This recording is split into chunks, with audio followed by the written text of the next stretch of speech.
Hello everyone, কেমন আছেন সবাই? Welcome to my channel wonder of creativity. শীতকালে পালং শাকের বিভিন্ন রকম রেসিপি আমাদের বাড়িতে হয়ে থাকে। আজকে পালং শাকেরই একটা ইউনিক রেসিপি শেয়ার করছি, পালং শাকের পকোড়া বা পালং শাকের বড়া। যারা পালং শাক খান না, এইভাবে রান্না করলে তারাও খাবে। রেসিপিটা দেখতে থাকুন।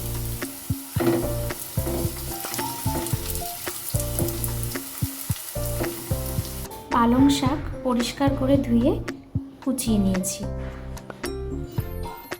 এর মধ্যে একে একে দিয়ে দিচ্ছি পেঁয়াজ কুচি। পেঁয়াজটা ডুমো ডুমো করে কুচিয়ে নিয়েছি। লঙ্কা কুচি,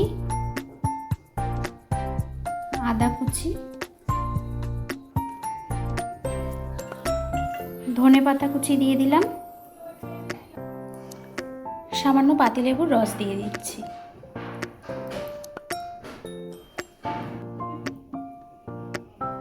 সামান্য গোটা জিরে দিচ্ছি হলুদ, অল্প জিরের গুঁড়ো দিচ্ছি,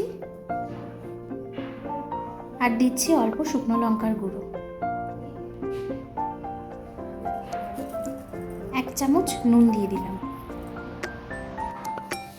1 চামচ বেসন দিচ্ছি, আর 1 চামচ চালের গুঁড়ো দিলাম।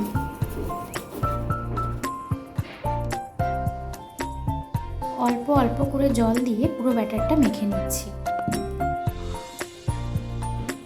পুরো ব্যাটারটা মেখে ঢাকা দিয়ে 15 মিনিট মতন রেখে দেব।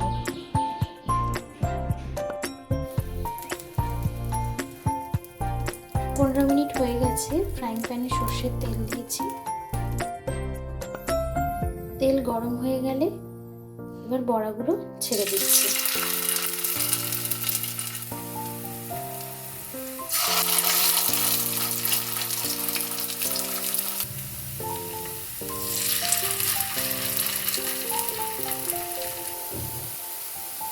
একদিকটা ব্রাউন কালার হয়ে গেলে আরেক দিকটা উল্টে দিচ্ছি ভাজার জন্য। দুদিক ভালো করে ফ্রাই করার পর যখন এরকম একটা কালার চলে আসবে আর একটা ক্রিসপিনেস আসবে, তখন তুলে রাখছি। কেমন লাগলো এই রেসিপিটা কমেন্টসে জানাবেন। ভালো লাগলে একটা লাইক করে সবার সাথে শেয়ার করে দেবেন আর চ্যানেলটা সাবস্ক্রাইব করে দেবেন। সবাই ভালো থাকবেন, সুস্থ থাকবেন।